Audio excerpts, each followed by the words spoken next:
ሰው ለመጽደቅ ለመዳን እምነት ብቻና ብቻ ነው እንጂ መልካም ስራ ለመዳን አይሆንም። የዳነ ሰው ነው መልካም ስራ የሚሰራ የሚል አስተምሮ አላቸው ነው። ሰው በእምነት ይድናል? አዎ ይድናል። ግን በእምነት ብቻ አይልም መጽሐፉ፣ እኛም አንልም። ይህንን በጣም ትኩረት ሰጥታችሁ እንድትከታተሉ ትፈልጋለሁ። በተለይም ደግሞ እንድጠይቋቸው እፈልጋለሁ። ብዙ ጊዜ ኦርቶዶክሳውያን ተጠያቂዎች እምነት ብቻ የሚለው አስተምህሮ ይህ መጽሐፍ ቅዱሳዊ ነው።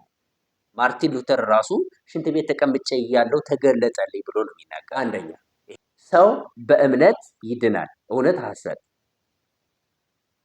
ሁለተኛ ሰው በእምነት ብቻ ይድናል፣ እውነት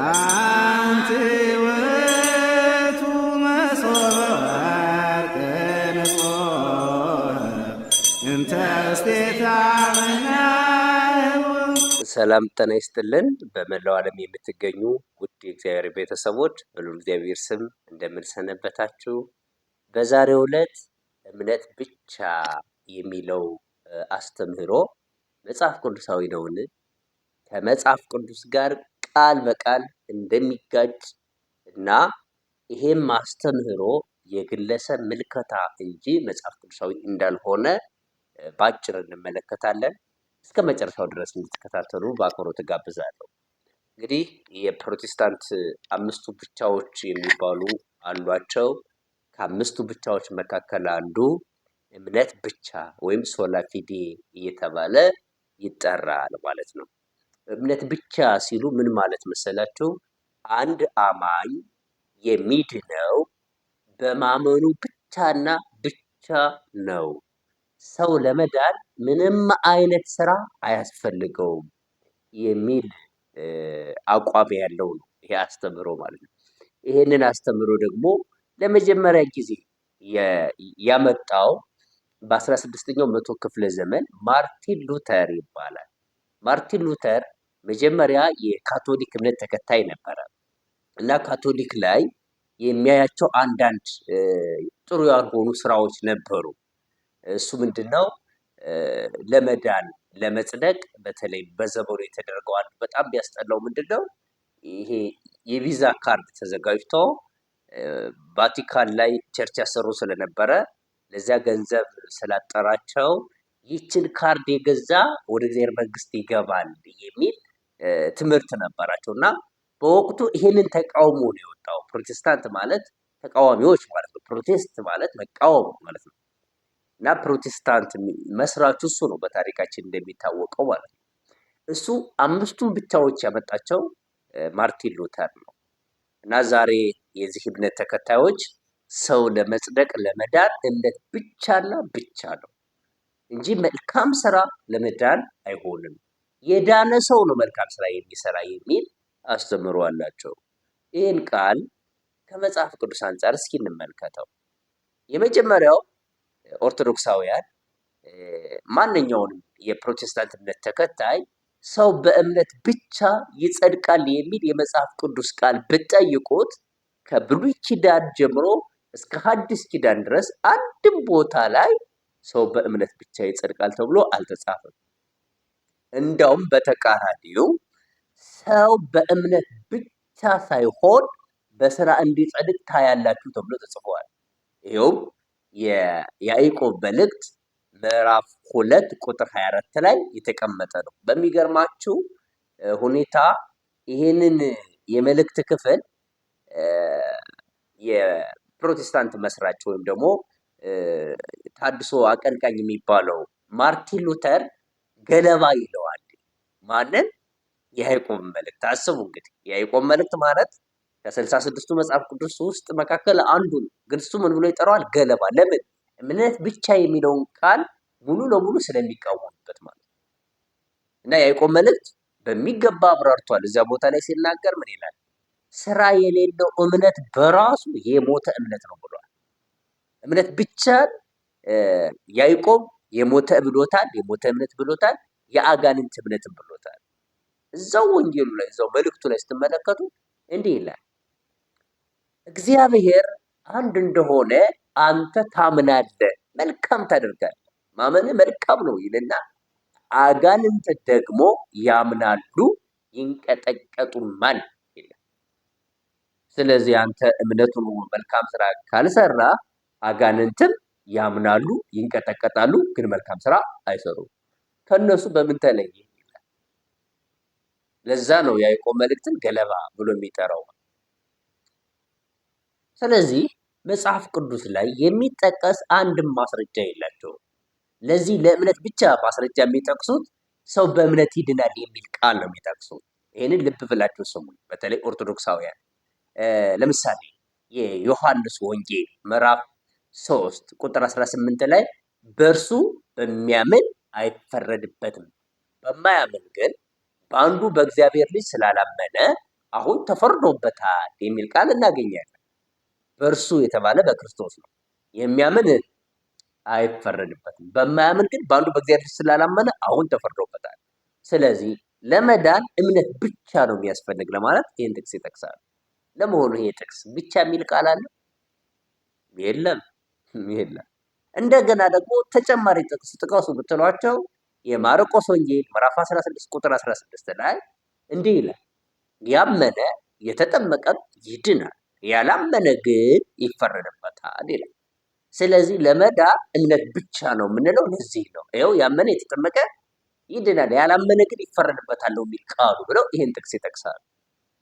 ሌላም ጥቀሱ ብትሏቸው ሮሜ መልእክት ላይ፣ ገላትያ ላይ እየሄዱ ሰው በእምነት ይድናል የሚለውን የመጽሐፍ ቅዱስ ቃል እያመጡ እምነት ብቻን ይጨምራሉ። እዚህ ቦታ ላይ ቀደም እንዳልኳችሁ ብቻ የሚል ቃል የለም። ይሄ ቃል እኛ ኦርቶዶክሳውያን የምናምነው የምንቀበለው ሰው በእምነት ይድናል። አዎ ይድናል። ግን በእምነት ብቻ አይልም መጽሐፉ፣ እኛም አንልም። ልዩነቱ ኦርቶዶክሳውያን ሰው ለመዳን እምነት ያስፈልገዋል፣ እምነት ብቻ ግን አይደለም ብለን እናምናለን። እነሱ ደግሞ ለመዳን የሚያስፈልገው እምነት ብቻ ነው ይላሉ። መጽሐፍ ቅዱሱ ምን ይላል? ሰው በእምነት ይድናል። ይሄ ግልጽ ነው።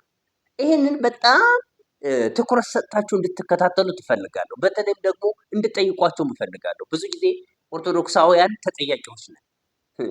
መሰረታዊ የሆነ የመዳን ትምህርታቸው የተንሸዋረረ ሆኖባቸው ግን ስለኛ ትውፊት የሆነ ነገር ጠይቀው ሰዎችን ሲያስቸግሩ እናያለን። ይሄ ትክክል አይደለም።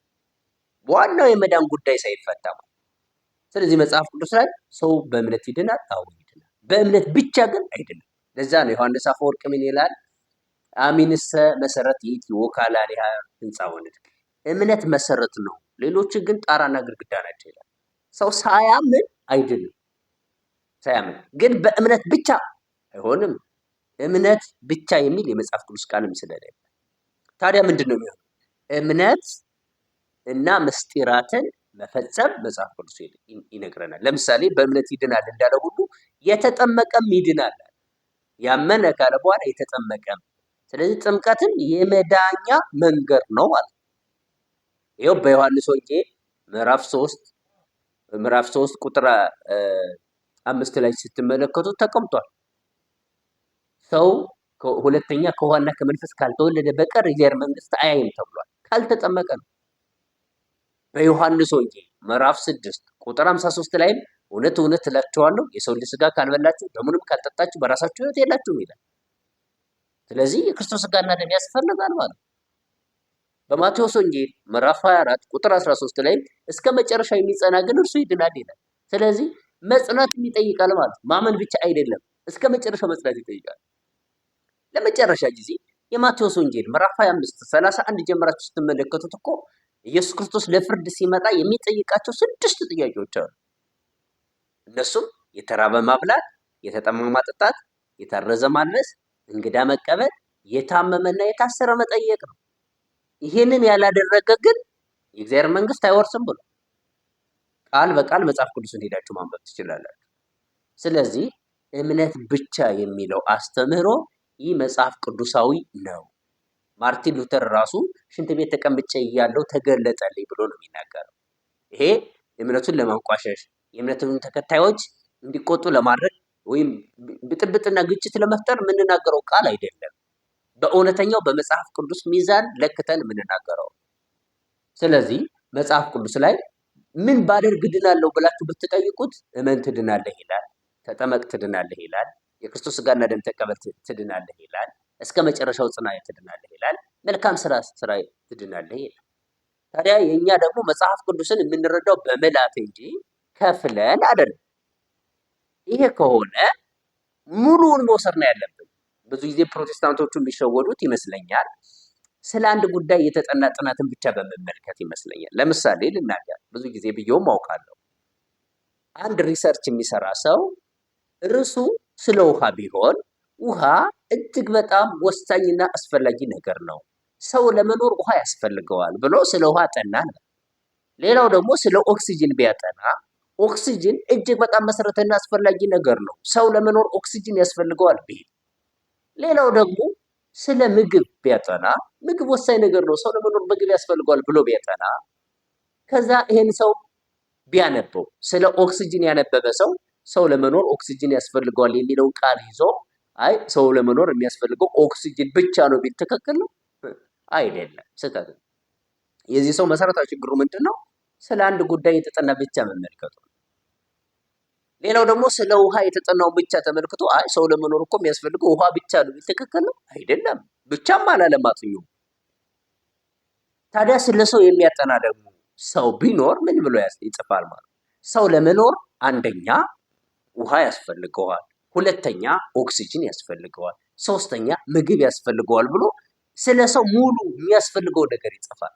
መጽሐፍ ቅዱስ ላይም ስንመለከት ስለ እምነት በሚናገርበት ቦታ ላይ ሰው በእምነት ይድናል ይላል።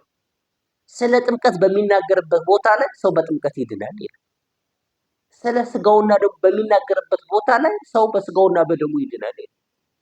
ስለ እስከ መጨረሻው መጽናት ሲናገር ደግሞ ሰው እስከ መጨረሻው ከጸና ይድናል ይላል።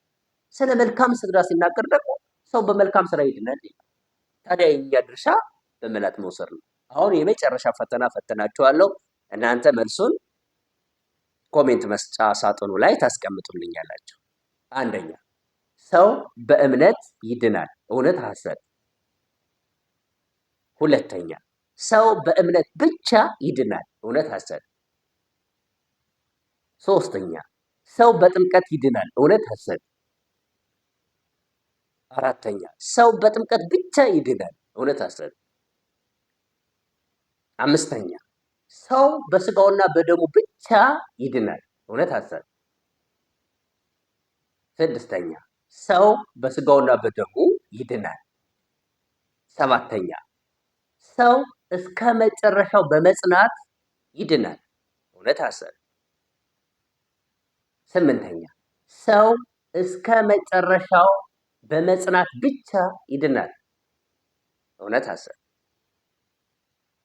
ዘጠነኛ ሰው በመልካም ስራ ብቻ ይድናል፣ እውነት ሐሰት? አስረኛ ሰው በመልካም ስራ ይድናል። ይሄንን የመጨረሻ ፈተናውን በትክክል እንደምትሞሉት ተስፋ አደርጋለሁ። በዚህ ጉዳይ ላይ ደጋግሜ የሚመጣበት ይሆናል። ምናልባት እናንተም በዚህ ትምህርት ላይ ሀሳብ ካላችሁ፣ አስተያየት ካላችሁ፣ ጥያቄ ካላችሁ ይኸው ነፃ ነው፣ መጠየቅ ትችላላችሁ። አያስከፍልም። ለእናንተ የደረሰው ይህ መልእክት ለሌሎችም እንዲደርስ ሰብስክራይብ፣ ላይክ እና ሼር እንድታደርጉ በአክብሮት እጠይቃለሁ። በተለይም ደግሞ በፕሮቴስታንት እምነት ውስጥ ያላችሁ ውድ የእግዚአብሔር ቤተሰቦች፣ እግዚአብሔር የሚፈልጋቸው ማለት ነው፣ እናንተ ልታስተውሉ ይገባል። ብዙ ጊዜ ብዙ የእናንተ ጓደኞች ከኦርቶዶክስ የሚወጡት መጽሐፍ ቅዱስ አልተሰበከም ብለው፣ ግን መጽሐፍ ቅዱስ ከሚሰበክበት ቤተክርስቲያን ወጥተው መጽሐፍ ቅዱስ የማይሰበክበት ቤተክርስቲያን ሄደው ገብተዋል። ቤተክርስቲያን በእነሱ ንግግር ነው። ይሄ ማለት ዶክትሪን ነው፣ ዋና ዶግማ ነው። መጽሐፍ ቅዱስ ሰው በእምነት ብቻ አይጸድቅም እያለ አይ የለም ዝም በል ተብሎ መጽሐፍ ቅዱስ ዝም በል የማርቲን ሉተር ሀሳብ ነው የምንቀበል ተብሎ አይ ሰውማ የሚጸድቀው በእምነት ብቻ ነው ከተባለ የት ነው ሄዳችሁት? አስተውሉ። ሌሎቹም አምስቱ ብቻዎች አንድም መጽሐፍ ቅዱስ ላይ የሚገኙ አይደሉም። ስለዚህ በቀና ልቡና ሆናችሁ ከጥላቻና ከከንቱ ነገር ወጥታችሁ ይህንንም ቃል አይታችሁ ሰምታችሁ መጽሐፍ ቅዱስንም በግልጥ አነባችሁ ወደ እውነተኛዋ ቤተክርስቲያን ወደ ኦርቶዶክስ ተዋህዶ ቤተክርስቲያን እንድትመጡ በአክብሮት እንጠይቃቸዋለን።